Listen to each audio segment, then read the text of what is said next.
Yeah, I mean, it's going to be talked about. It's going to be in the locker room. It's going to be talked about in the media, when you go home, everything. But each individual out here is going to have to focus on being the best as they can be each and every day and taking it step by step. You know, I'm not looking past tomorrow, honestly. Looking into some preseason games, trying to get myself feeling the best possible for game one, because that's what it comes down to. If you start looking too far ahead, it'll start unraveling right before your eyes, and you'll be out of the playoff picture before you even know it. So we're going to start with just having a really good training camp, staying healthy, being ready to go, being in good shape, and get ready for game one. What makes you think I assume you think you have even a higher level personally. Do you? I'm going to strive for it. I believe it, and I'm going to continue to push day in and day out. Just continue with consistency, continue to try to be a game changer each and every night. Not to worry about too much statistically or anything like that, and just like I said, just try to change the game, change each shift, and push the momentum in our direction. Given how close you guys got, Alex, I mean, how much did those last couple weeks of the season? How much were those sort of on your mind? Entering the summer and as you were training for this. As much as people probably say, okay, so we were 7-1 in our last 8. We had a really good 7-1-1 or something like that, and just missed by 1 point.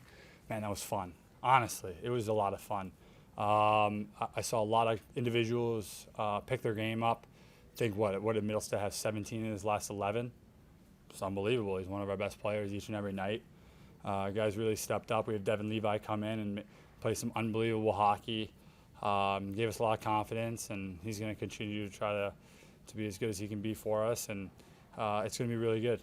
We're going to see some guys challenge for some spots, but those last couple of weeks really showed us what kind of team we could be. We can dominate in this league. I really believe it against any type of team, and we beat some good playoff teams last year too down that stretch. And like I said, 1 point short just makes you that much hungrier. Alex, you talked about that.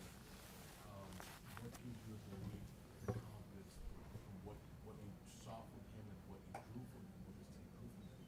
Do you think that to know that he is capable of making that jump and help this team this season? Yeah, I mean that's going to be. I don't want to speak too much on it. He's still a young kid, but he's already shown some maturity in his game. It seems like he's had a really good summer coming in, really physically conditioned and ready to go and strong. And even skating with him a little bit towards the end of the summer, he looked really good. And he's going to continue to grow, and it's going to be ebbs and flows. He's a rookie this year. It's going to happen. It happens to every single rookie. There's no perfect rookie season, believe me. But that's what guys like myself. That's what guys like Comrie and Oki and Gussie are going to have to help him with going into this season, is really trying to minimize those ebbs and flows and try to keep it on a more plateau and a steady increase instead of big ups and downs. So that's something that every young guy in this league learns. I did it myself, and I know that everyone in our locker room has done it at one point or another, and you're just going to have to live with it, and you're going to try to have to back that guy up, because you know that each and every night he's going to be trying to back you up. Knowing that there's going to be those ebbs and flows, the thing that Devin seems to have, and Casey put it this way, he's got a swagger about him, which is a little bit unusual. But I mean, a lot of rookies don't have that. The youngsters don't have that. What is it about him that confidence the confidence that you see? It's come with success, though, with his confidence, I think. I think he's had a lot of success, and that allows you to have your confidence be built. But he comes in and just works. Honestly, he works really hard. He does all the little things, and it's really good to see a guy like that, a rookie like that, be able to just do a little bit of extra. I don't think he understands how much further that actually goes, but he will learn, and he'll appreciate that he's already doing those things. Alex, this franchise spent a long time questions around the head coach. Those questions no longer exist with Don in that spot. How is the Don Granato of the U.S. development team different from the Don Granato of the NHL? Oh, well, I wasn't, so he didn't coach me. I mean, I saw him a little bit and stuff, watch his practices and everything like that.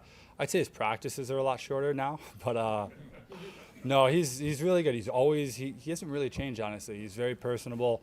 I think that if I was on his team as a 16, 17-year-old kid, I could still walk into his office and have a full conversation or ask him for advice, and he'd be willing to give it. There's no ego in Don Granato. There's no I'm above you because I'm the coach kind of mentality. He treats everyone like his equal, and it really goes a long way. It makes it more personable, and he's the ultimate player's coach. And but he also really pushes you to get the best out of yourself each and every day. And I think that he's learned along his process and along the way, and he's come a long ways too in his coaching and his style and just his knowledge of the game. And he's one of the smartest, if not the smartest hockey person I've ever talked to in my entire life, honestly. The way he sees the game is a lot different than most, and that's special. And I'm glad that he's my coach. You made big strides as a team last year, and as individuals, a lot of you also made big strides. How do you get over the playoff hump now? How do you guys move forward and get over that hump and get to some of the goals? Not think about it. Honestly, like I said, we got to take it just game one. Honestly, we got to take it in 5-game chunks or 3-game chunks. You know, it shortens up your seasons. It allows you to reflect on some bad stretches, and it makes those bad stretches shorter, and it allows you to carry momentum through those good stretches. But it also doesn't allow you to get too overconfident where you have really big setbacks. We had the youngest team in the league last year. We added some veterans in Eric Johnson and Connor Clifton, a couple really hard physical players that know how to play the game the right way and are going to push guys in our locker room to play the game the right way. And it's really good to have guys like that. But you're going to have rookies, and you're going to have young guys. And it was really sad to see Jack Quinn go out with an injury this summer. I know he's already preparing to come back as soon as possible and working really hard. But he was a guy that I thought could have made a huge jump, especially early in the season. Now he's just going to have to make it halfway through the season. So we're going to have guys like him and JJ make very big improvements to get over that hump. Even this early, Alex, what have you seen? How have you seen Eric Johnson make an impact in this group? And how do you see his experience, everything that he's been through in this league? How can that help what you guys are building? I just want a cup. Immediately you walk into a room. None of us have. I guess, yeah, no. He's the only one. Yeah. EJ's the only one. Yeah, EJ's the only one that's won a cup, and immediately it goes into leadership. I mean, what is this, his 17th year in the NHL? He's going to be closing in 1,000 games. He's been captain of the Colorado Avalanche, assistant captain and stuff like that. Just the amount of experience. First overall pick. We have 3 first overall pick defensemen, 2 that'll learn a lot from him, and because he's played with the pressure. He's played on different teams. He's played on teams that have really struggled, and he's played on unbelievable hockey teams. And his presence, leadership, his mentality each and every day, and his drive and determination I've seen just in a couple weeks of getting to know him. But he's also a really easy guy to be around. Happy-go-lucky guy, awesome guy for the young guys to be around too. And I think we're all going to learn a lot from him, and I'm going to try to learn as much as I can from him. Like you said, you're focusing on yourselves this year, but if you look at the Atlantic Division, you have 4 teams in the playoffs. Ottawa's better, Detroit's better. How much of a challenge is that division? Like, everybody thinks it's the best division in hockey. We're just going to have to be our best then. If everyone thinks that way, we'll see how it all shapes out. You never know until you get about halfway through, and even halfway through, you don't really know. I mean, you guys remember St. Louis? They were, last team in the NHL? Coming in January, was 2nd, something like that, ended up winning the Stanley Cup. So it's 82 games, it's a long season, injuries happen. You got to stay healthy, you got to be determined, and you just got to win as much as possible. What was your reaction when you heard this summer that the Sabres were bringing in EJ? Oh, I was really excited. Obviously, I know that he has a long connection with our captain, Kyle Oposo, and I've heard nothing but unbelievable things about him. And man, I used to hate playing against him too when I was back out west, especially in some of those playoff type games. We go at it in front of the net, but nothing but respect for him during those times. And you know what? He's a little older, might not be as fast as he used to be, but he's smart. He's so smart, plays the game so well. He's strong, and he's going to be really good for us, I think, especially down the stretch, logging some heavy minutes, and he's going to be good for all of the young guys to learn off of. What stood out to you amongst some of the younger guys on those guys that stands out?